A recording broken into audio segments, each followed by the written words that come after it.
What I'd like for you to do right now, I want you to think about your dream, because I'm in a room full of dreamers. Think about your dream right now. I want you to think about it and envision it. Now, ladies and gentlemen, let me share something with you. I do not believe that any of us have dreams that were not given to us for the purpose of accomplishing those particular dreams. And I want to share something with you that has changed my life. I started out, as was indicated by Jack. It's very humble beginnings. I don't know what that dream is that you have. I don't care how far-fetched it might appear to be. I don't care how disappointing it might have been as you've been working toward that dream. But here's what I know, that that dream that you're holding in your mind, that it's possible.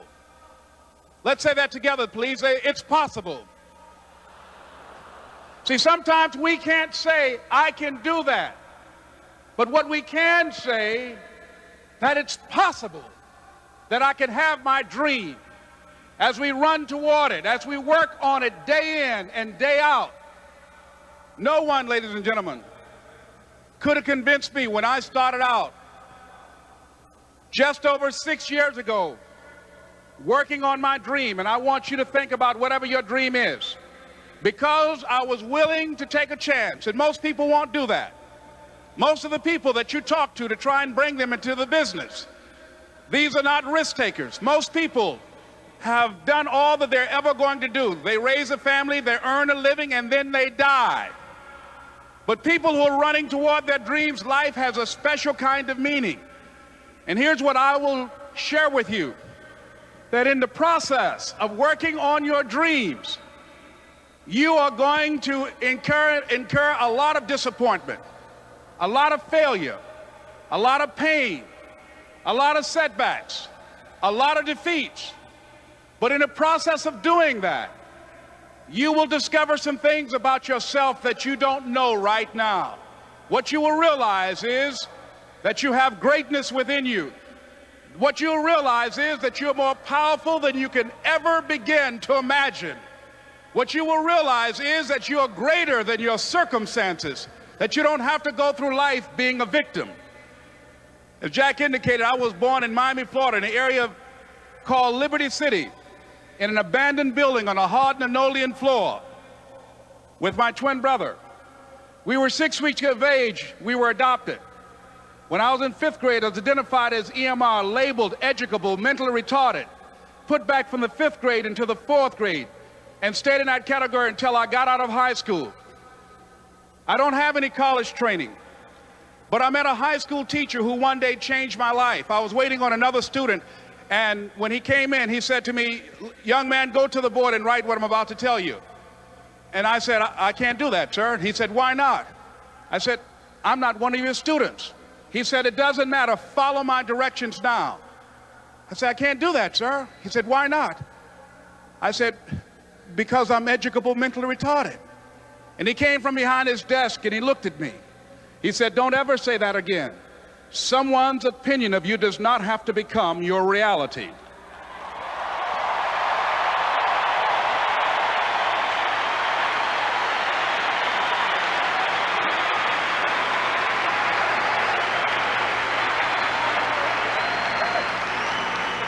And that man, Mr. Leroy Washington, did something for me. He started planting seeds in my mind that enabled me to begin to dream, as Dexter has been doing for you.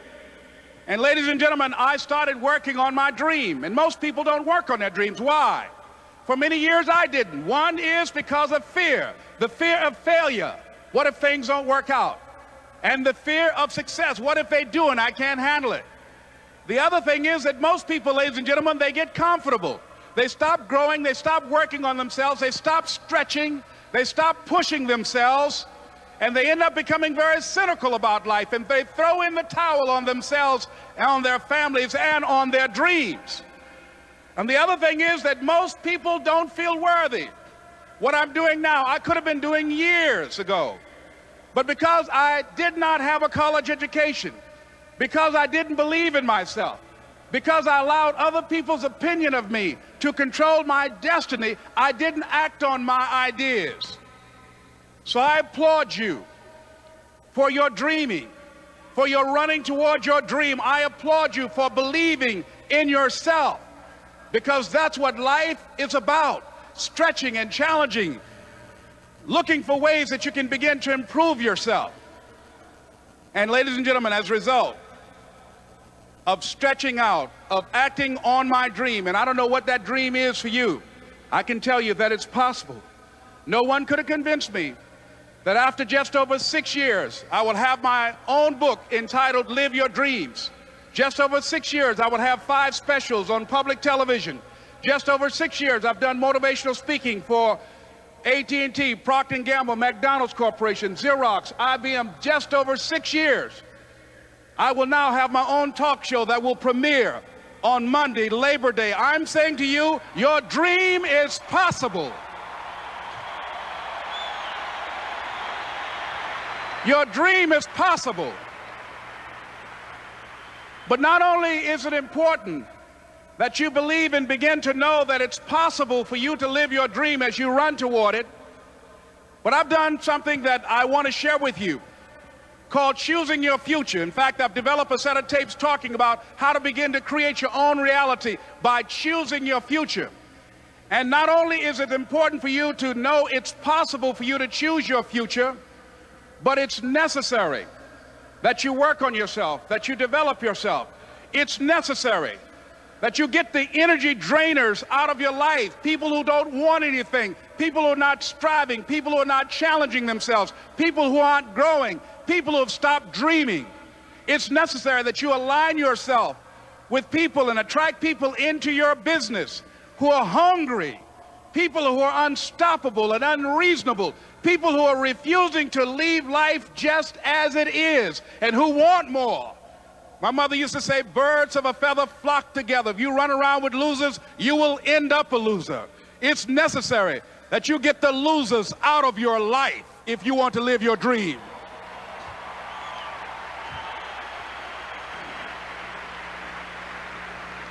It's necessary to know that everybody won't see it, that everybody won't join you, that everybody won't have the vision.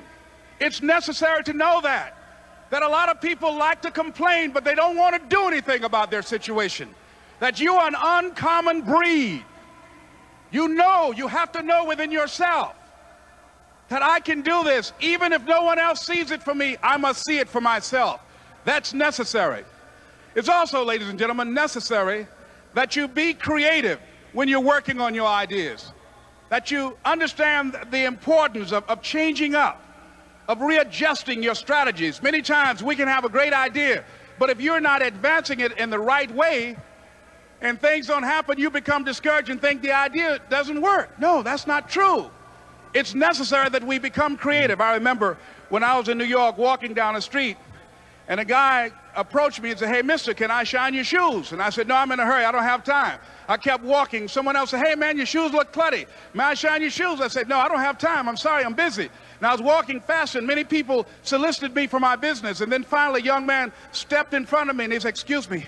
And he started counting, 97, 98, 99, 100. He said, "Sir?" I said, "Yes." He said, "Come here, please." I said, "What is it?" He said, "Today is my birthday. And every year, just to thank God for another year of life, the 100th person who passes my shoe shine stand, I offer them a free shoe shine. Would you give me the honors?" I said, "Why, sure." I got up on the shoe shine stand, George, and I sat there, and he shined my shoes diligently. And when I got down, I looked at them, they were sparkling. And I was walking away, and I said, "Thank you." And I stopped, I said, "Excuse me, but how much do you usually charge?" He said, "Only $2. I said, "I tell you what, today's your birthday. Here's $5, keep the change." He said, "Thank you." As I was walking away, looking in the opposite direction at other people coming, he started counting again. 97, 98, 99, 100.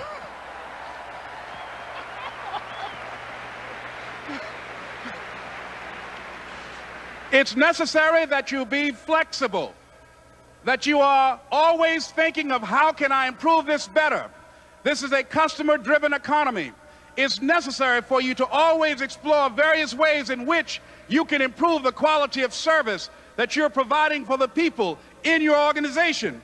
I remember something a major company had talked about, the extra value service they were providing for their customers. And the lady who had the news conference summarized it this way. She said, "It's not our intention to satisfy our customers or to please our customers. Our intention is to amaze them." It's necessary, if you're going to compete today, that you look for ways to amaze your customers by being one of those individuals that keep your commitments, that keep your word, that's relentless.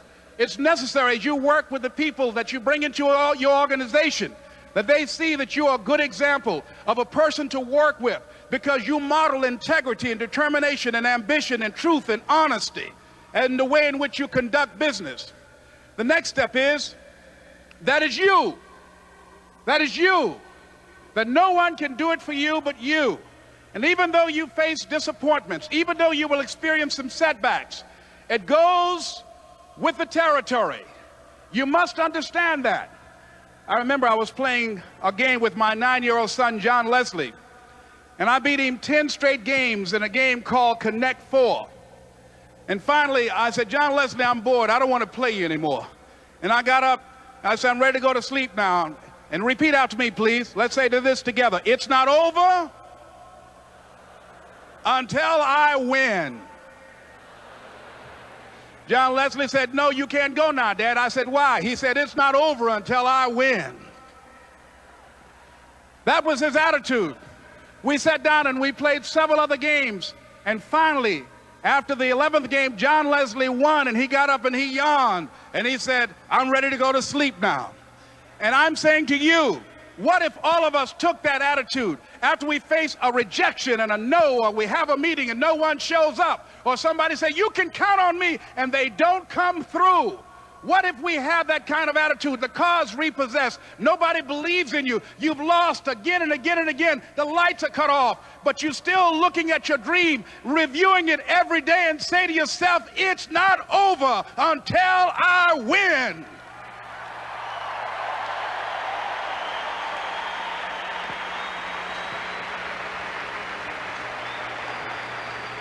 Life will yield to you.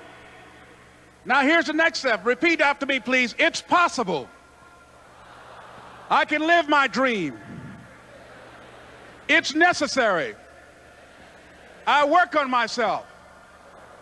Surround myself with winners. Become creative. It's me. I've got to make it happen. It's not over until I win.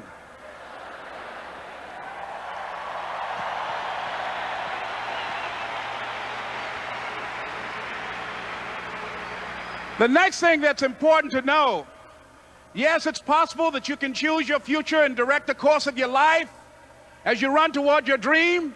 It's necessary that you have goals, that you write those goals down, that you plan, that you think constantly of how you can begin to improve what it is that you're doing. If it's your presentations, if it's your recruiting skills, whatever that is. It's also necessary that you look for ways to always find a way to pull it out when everybody else thinks that you are defeated. That you've got to take personal responsibility to know that in order to become successful, you've got to make it your personal business to do it. But the next thing, ladies and gentlemen, I want to share with you that some of you already know that it's hard. It's not easy. It's hard changing your life. It was hard when just over 3 years ago in the Penobscot building in Detroit, Michigan, where I was operating my business, and I fell on some hard times, and I was sleeping in my office. It was hard coming into the lobby, and the security said, "Excuse me, Mr. Brown, can we see you for a moment?" And I said, "Yes." And I walked up to the counter, and he gave me an envelope. And he said, "Would you mind reading it here?" And I opened the envelope, and the envelope was from management that said, "This is an office tower. It's not a hotel. Please do not sleep in your office." And I said, "Excuse me, sir." I said, "I just work long hours in creating my business. I'm an entrepreneur. And right now things are bad for me. But they're not going to be this way always. And I just asked for the opportunity to continue to operate like I'm doing. I'm not trying to make this my home. And it was hard coming through the lobby. And sometimes they would laugh. There's a guy talking about becoming successful. And look at him. He's bathing in the bathroom upstairs on the 21st floor. He sleeps on the floor. Him and two other dreamers up there. Look at him. It was hard, ladies and gentlemen, coming to speak to people. And I was facing financial difficulties in my own life. I was behind on my bills and my dreams, and I'm saying to them, you can live your dream. It was hard, ladies and gentlemen. It was very difficult to pick myself up each day believing that I could do it. There were times that I doubted myself. I said, God, why is this happening to me? I'm just trying to take care of my children and my mother. I'm not trying to steal or rob from anybody. Why did this have to happen to me? It was very hard. And here's what I want to say to you. For those of you that have experienced some hardships, don't give up on your dream. No one could have convinced me by holding on, by continuing to push forward, by continuing to run toward my dream, that one day I would have my own talk show. It's a long shot, ladies and gentlemen, from Liberty City, an abandoned building on a floor, never knowing my mother or father. It's a long shot. Being here with you today in this dome in Atlanta, it's a long shot. No college training, labeled educable, mentally retarded, but I kept running toward my dream.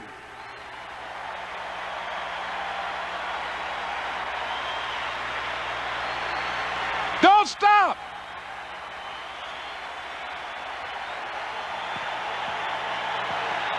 Don't stop.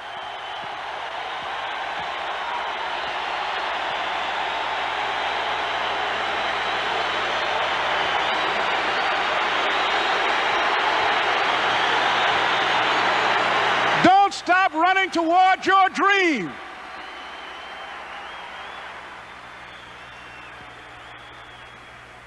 It's very important as you hold on to that dream. There are moments when you're going to doubt yourself. There are rough times are going to come, but they have not come to stay. They have come to pass. It's very important for you to know that. Don't say I'm having a bad day. Say I'm having a character building day.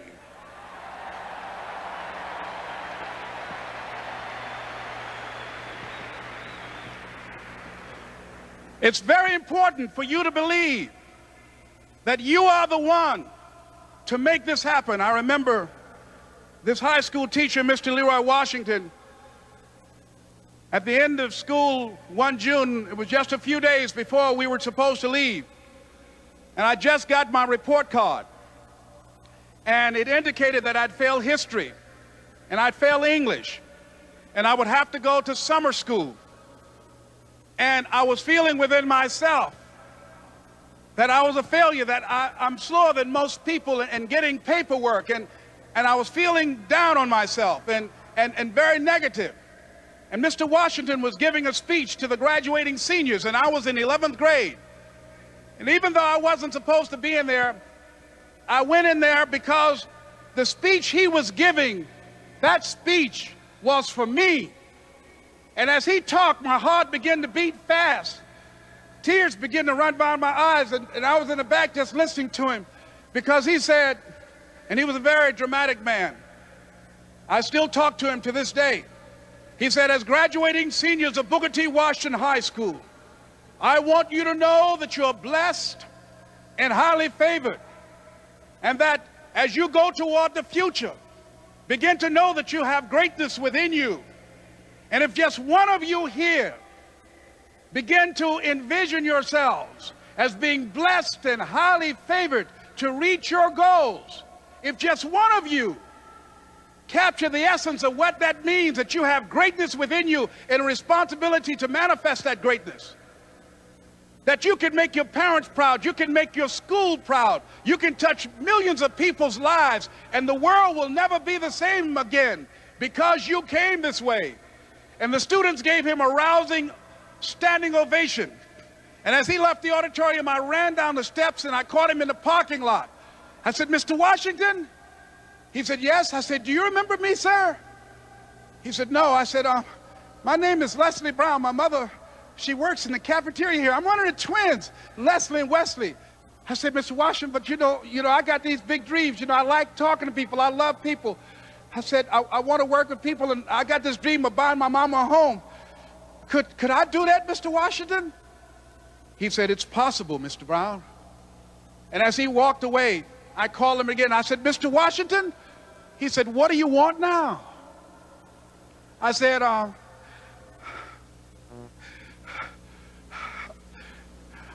I'm the one, sir. I said, I'm the one. You remember me, sir. I'm Miss Mamie Brown's boy. I'm the one. I'm the one.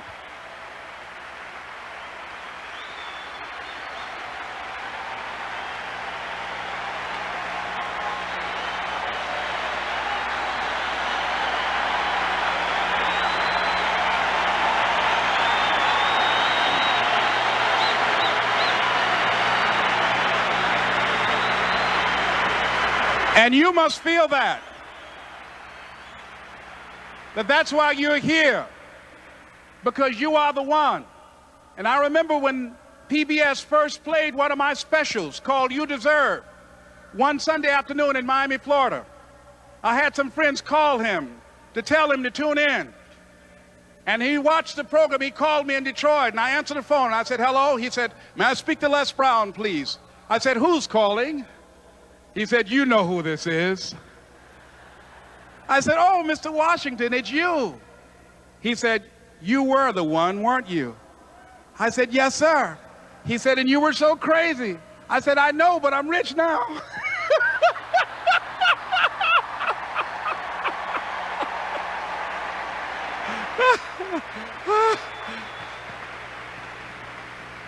Ladies and gentlemen, it's not going to be easy. It was hard laying on the floor of the Penobscot building, looking out of the window, daydreaming, saying, Les, can you do this? Can you make this happen? I used to listen to tapes day in and day out about See You at the Top, my great friend Zig and Dennis Waitley and different other motivational speakers, and Dr. Norman Vincent Peale. And Dexter saying, don't let nobody steal your dream. I used to ask myself, can I do this? And something said within me, you're the one. You're the one. And let me tell you something, ladies and gentlemen. While you're here, and before you go back home to your respective cities and communities, write down at least 5 reasons on why you deserve your dream, on why you won't give up, what's going to make you unstoppable, why you must be unreasonable, because logical, practical thinking says you can't do it today. But if you want to produce unreasonable results in your life, like living your dream and taking charge of your destiny, you've got to be an unreasonable person. You've got to be an uncommon person. So write down the reasons of why you're here. My first major goal was to buy my mother a home. And let me tell you something, ladies and gentlemen. What will reasons do, Les? Nietzsche said, if you know the why for doing, you can endure almost anyhow. What do you mean by that? If you know why you're doing something, when the hard times come, and they're going to come, when the disappointments and the rejections come, and they're going to come by the truckloads, your reasons will be your rod and staff to comfort you, to pick you up. Once again, I got a saying on one of my tapes, if life knocks you down, try and land on your back, because if you can look up, you can get up. Let your reasons get you back up.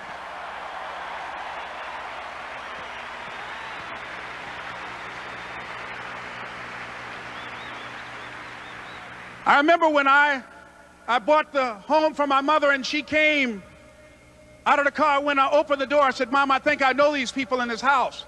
That was my first major goal. And then I couldn't conceal it anymore. I said, Mom, I got this for you. And as she went from room to room, looking at the house and saying, thank you, Jesus. Thank you, Lord. No one ever could have convinced me that this could have happened to me. And she looked at me, she said, Leslie, And you caused me so much problems as a boy. You were always into stuff. She said, no one could have convinced me that day when I walked in that house and this lady was holding you and your brother. And she said, ma'am, I want you to promise me 2 things. And she said, what is it? She says, 1, promise me that you won't separate them. She said, I want them raised together. I want them to know each other. I got pregnant while my husband was away in the war, and I can't keep them. Promise me that you won't separate them. She said, I promise I won't. I've never had children. I promise I won't separate them. And she said, promise me that you'll never tell them about who I am, because if my husband ever found out, he would kill me. She said, I promise. And she said that she gave them to us, and she kind of cried, and she was walking out the door, and she looked at my adopted mother. She said, remember, don't you separate them. She said, I swear to God, I won't separate them. I'll keep them together. And she said, as I held y'all in my arms, I never had any children of my own. I didn't know how I was going to do it, but I knew with the help of God, I would do it. And ladies and gentlemen, my mother had a dream of having children and raising us. She didn't know how she was going to do it. You're going to be just like that. And some of you are already there. Well, you don't know how you're going to make this happen, but you just feel within yourself some way, somehow, with the help of God, I'm going to make it happen. Repeat after me, please. No matter how bad it is, or how bad it gets, I'm going to make it. I'm going to make it. Shake somebody's hand on your right and left and say, you got the right stuff.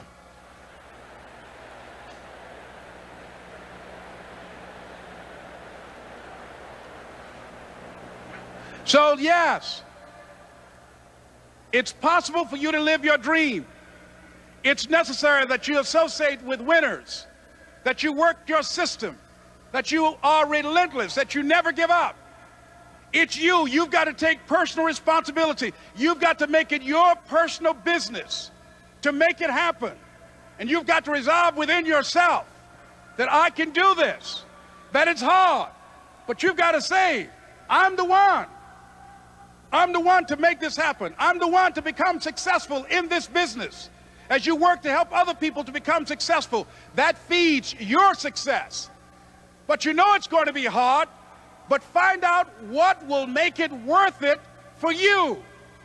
I told Mr. Washington I wanted to become a disc jockey. Someone asked me to tell this story.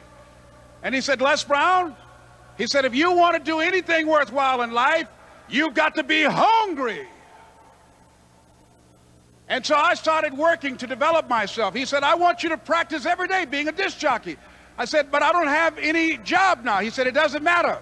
He said that it's better to be prepared for an opportunity and not have one than to have an opportunity and not be prepared. So every day I was working to develop myself. And that's what you must do. And as I was working to develop myself, I applied for a job as a disc jockey, WMBM on Miami Beach. I went to a guy named Milton Butterball. I said, how you doing, Mr. Butterball? I'd like to get a job as a disc jockey. He looked at me, he said, do you have any broadcast background? I said, no, sir, I don't. Do you have any journalism background? I said, no, sir, I don't. He said, we don't have any jobs available. I said, yes, sir. I went back to Mr. Washington and I told him, he said, don't take it personally. He said, most people are so negative, they will have to say no 7 times before they say yes. He said, go back again. So I went back again.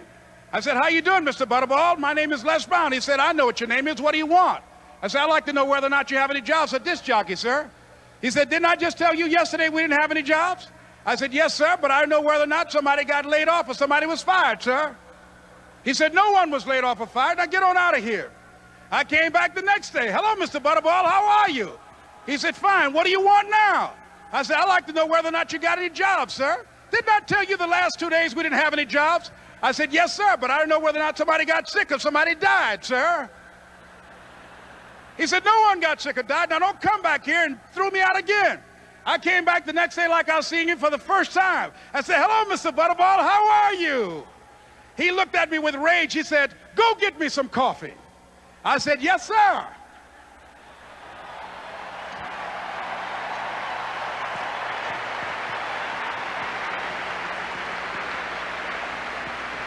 And I went to get him some coffee.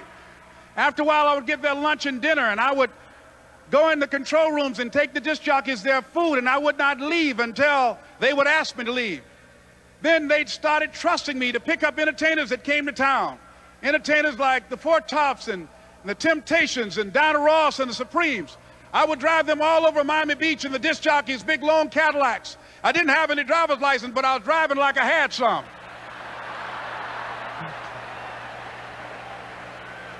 And one day, one Saturday afternoon, while I was at the radio station, a guy named Rock was drinking while he was on the air.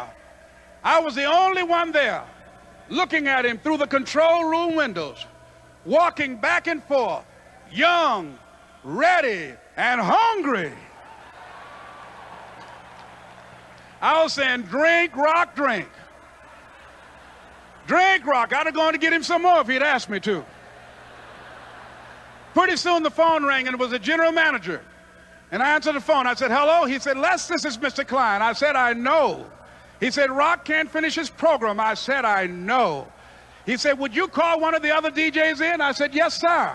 I hung the phone up. I said, "Now he must think I'm crazy."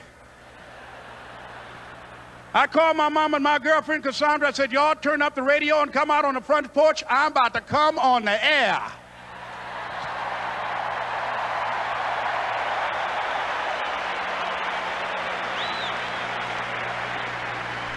I waited for about 20 minutes, and I called him back. I said, "Mr. Klein, I can't find nobody."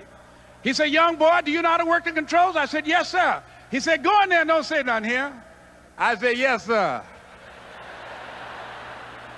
I couldn't wait to get behind those controls. I put on an old Stevie Wonder record called Fingertips. I sat down behind that turntable. I said, "Look out, this is me, LB Triple P, Les Brown, your platter playing papa. There were none before me, and there will be none after me. Therefore, that makes me the one and only. Young and single and love to mingle, certified, bona fide, indubitably qualified to bring you satisfaction, a whole lot of action. Look out, baby, I'm your love man." I was hungry. I was hungry. You got to be hungry.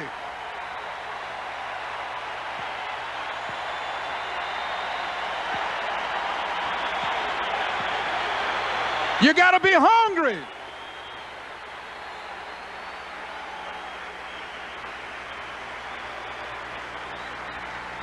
So, ladies and gentlemen, if you want to make your dream become reality, the people that are running at their dreams know that it's possible that you can live your dream, that it's necessary, that you're relentless, that you have a plan of action, that you are creative. The people that are living their dream are finding winners to attach themselves to. The people that are living their dreams are the people that know that if it's going to happen, it's up to them. And they're resolving within themselves, it's not over until I win. The people that are running after their dream know they're going to have hard times. They keep on running because they're saying within themselves, "I'm the one, I'm the one. No matter how bad it is or how bad it gets, I'm going to make it." The people that are running after their dreams are the people that are hungry. Shake somebody's hand on your right and left and say, "You got to be hungry."